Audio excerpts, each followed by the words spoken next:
নমস্কার বন্ধুরা, ডাক কিচেন উইথ ভিলেজ ফুডে আপনাদেরকে স্বাগত। আজ প্রতিদিনের মতন আবারও চলে এসেছি। আজকে একটা নতুন রেসিপি করে আপনাদেরকে দেখাবো। আজকে দেখুন, এই যে গুঁড়ো দুধের আজকে মিষ্টি করে আপনাদের রসগোল্লা করে দেখাবো। নিয়েছি এই আমুল দুধের প্যাকেটগুলো, নিয়েছি 10 টাকা দামে। এগুলো দিয়ে আজকে খুব সহজেই আপনাদেরকে দেখাবো গুঁড়ো দুধের মিষ্টি। আপনারা অবশ্যই দেখবেন ভিডিওটা, অবশ্যই ভালো লাগবে। ভালো লাগলে প্রথম থেকে শেষ পর্যন্ত দেখার অনুরোধ রইল। চ্যানেলটা সাবস্ক্রাইব করার জন্য আপনাদের কাছে বিশেষভাবে অনুরোধ রইল। অবশ্যই লাইক করবেন, শেয়ার করবেন, কমেন্ট করবেন। এরপর আমি কি পদ্ধতিতে বানাবো আপনাদেরকে পুরো পদ্ধতিটা দেখাবো। আমি দুধ প্যাকেটটা কেটে নেব, একটা কাঁচি নিয়েছি, আর লাগবে এখানে চিনি, লাগবে এলাচ, লাগবে ভিনিগার। এই দুধটা ছানা কাটার জন্য ভিনিগার লাগবে, আর একটা সুতির কাপড় লাগবে। আমি দুধটা একটা কাঁচি দিয়ে কেটে নেব।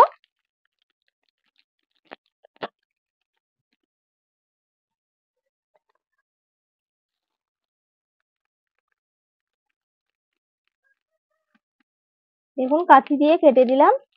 এরপর আমি একটা বাটির মধ্যে ঢেলে দেব।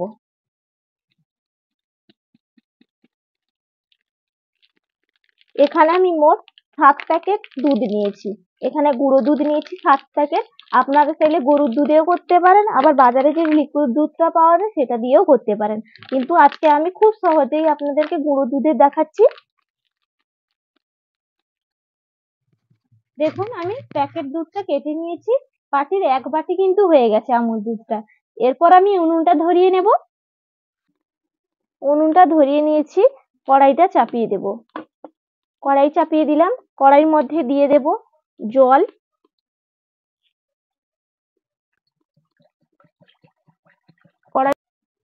জলটা দিয়েছিলাম কড়াইতে, জলটা গরম হয়ে গেছে, উষ্ণ গরম হয়ে গেছে। এরপর আমি পাউডার দুধগুলো আমি দিয়ে দিলাম।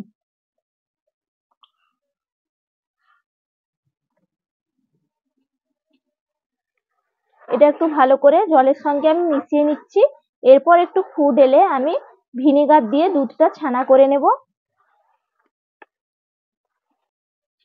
এরপর ভালো করে দুধটা আমি ফুটিয়ে নিয়েছি। এরপর আমি ভিনেগার নিয়েছি, একটা বাটির মধ্যে আমি ভিনেগার দিয়ে দিলাম 1 চামচ। আমি এই ছিপির 2 ছিপি আমি নিলাম, আপনারা চাইলে চামচেও নিয়ে নিতে পারেন। এরপর আমি এই বোতলে আমি 2 ছিপি নিয়েছি, সেই পরিমাণের আমি জল দিয়ে দেব। ভিনেগারের সঙ্গে আমি জলটা মিশিয়ে নেব।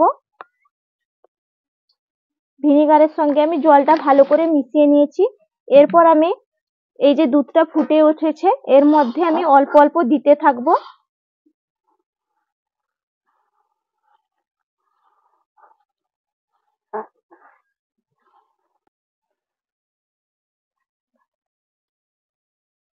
দেখুন, ছানাটা কিন্তু একদম রেডি হয়ে গেছে। এরপর আমি একটা সুতির কাপড়, পরিষ্কার কাপড় নিয়েছি, জাম বাটির মধ্যে আমি রেখে দিচ্ছি সুতির কাপড়টা। এরপর আমি নামিয়ে নিব কড়াইটা। এরপর আমি নামিয়ে নিচ্ছি।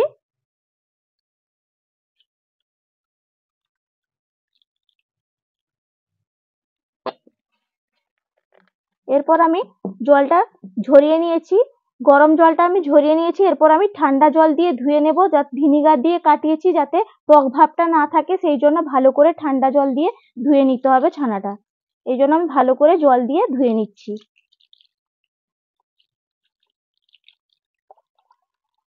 আমি ভালো করে ঠান্ডা জল দিয়ে ধুয়ে নিয়েছি। এরপর আমি হাত দিয়ে চিপে চিপে দেবো জলটা। খুব একটা বেশি আমি চিপে দেব না, তাহলে মিষ্টিটা একদম নরম হবে না, শক্ত হয়ে যাবে। হালকা হাতে এরকম ভাবে আমি চিপে দিব জলটা। খুব একটা জলটা বেশি নিগড়ে দেব না, এইভাবে কিন্তু আস্তে আলতো হাতে আমাকে করে নিতে হবে। এরপর আমি ছানাটা ভালো করে মাখিয়ে নেব। এরপর আমি একটা থালা নিয়েছি, থালার মধ্যে আমি ভালো করে ছানাটা মাখিয়ে নেব। দেখুন কতটা ছানা পড়েছে। এরপর আমি ভালো করে মাখিয়ে নেব, 2 হাত দিয়ে ভালো করে কিন্তু চটকে চটকে মাখিয়ে নিতে হবে।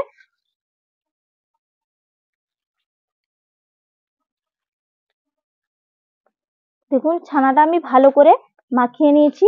এইভাবে কিন্তু দেখুন একদম থালার সঙ্গে কিন্তু একবারে মিশে যাচ্ছে। দেখুন এইভাবে কিন্তু তৈরি করে নিতে হবে, পুরো ভালো করে মাখিয়ে নিতে হবে, দিলে ভালো হবে, স্পঞ্জি হবে একদম। এরপর দেখুন ভালো করে মাখিয়ে নিয়েছি, একদম দানা ভাবও নেই। দেখুন কি সুন্দর হয়ে গেছে। এইভাবে কিন্তু করে নিতে হবে। আর ওইদিকে কিন্তু চিনির শিরাটাও বসিয়ে দিয়েছি। একদম চিনির শিরাটা একদম রেডি হয়ে গেছে, দেখুন ফুটছে চিনির শিরাটা। এইদিকে মিষ্টিটাও পাকিয়ে নেব। দেখুন এইভাবে লম্বা করে আমি একটু একটু করে লেচির মতন করে নিব, তারপর গোল গোল শেপ দিয়ে আমি চিনির রসে দিয়ে দেব। আপনারা একটু বড়ও করতে পারেন, আবার ছোটও করতে পারেন। এরপর আমি গোল গোল শেপ দিয়ে নেব এইভাবে।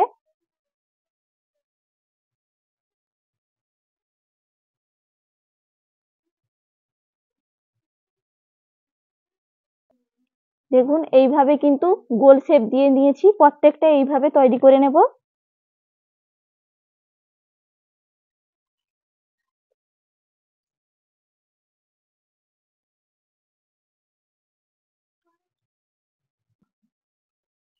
দেখুন এরপর আমার তৈরি করা হয়ে গেছে মিষ্টিগুলো। এরপর আমি চিনির রসের মধ্যে আমি দিয়ে দিচ্ছি।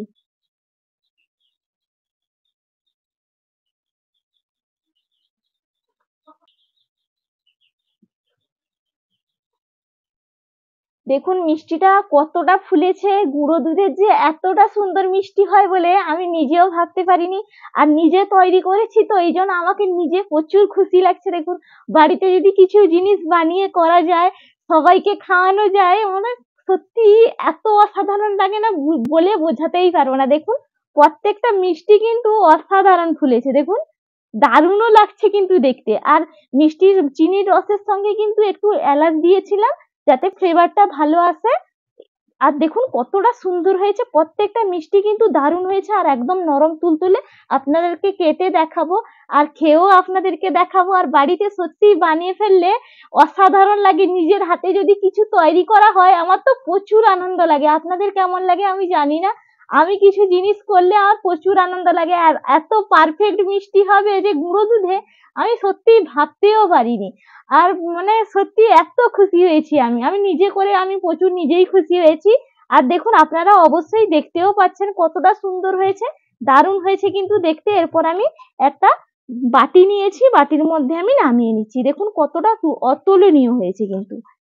আমি এখানে একটু বড় বড় সাইজ করেছি বলে এখানে 10 পিস হয়েছে। আপনারা একটু ছোট করে করলে বেশি হবে। একটু বড় করেই করেছি কারণ বাড়িতে খাবো তো, খুব একটা বড়ও করিনি আবার খুব একটা ছোটও করিনি। এরপর খাওয়ার জায়গায় চলে যাব। দেখুন খেতে বসে পড়েছি মিষ্টি নিয়ে। আগে কিন্তু দুটো অলরেডি খাওয়া হয়ে গেছে, তারপর আবার খেতে বসেছি, আপনাদেরকে দেখাবো। এতটা সুন্দর হয়েছে আর কতটা সুন্দর ফুলেছে দেখেই আনন্দ লাগছে। ছেলে তো বলছে আমাকে আগে দাও, এই জন্য তাকে আগে 2 পিস দিয়ে দিয়েছি, খেয়ে নিয়েছে। আবার বলছে মা আবার খাবো। আমি হোক তাহলে খেয়ে নে, খেয়ে দেখ কেমন হয়েছে। দেখতে কিন্তু আগে তো খেয়েছিস, আবার একটা খাবে বললো, আমি ক্যামেরার সামনে খাবো না। আমি বলবো আচ্ছা চল খেয়ে নিবো তাহলে।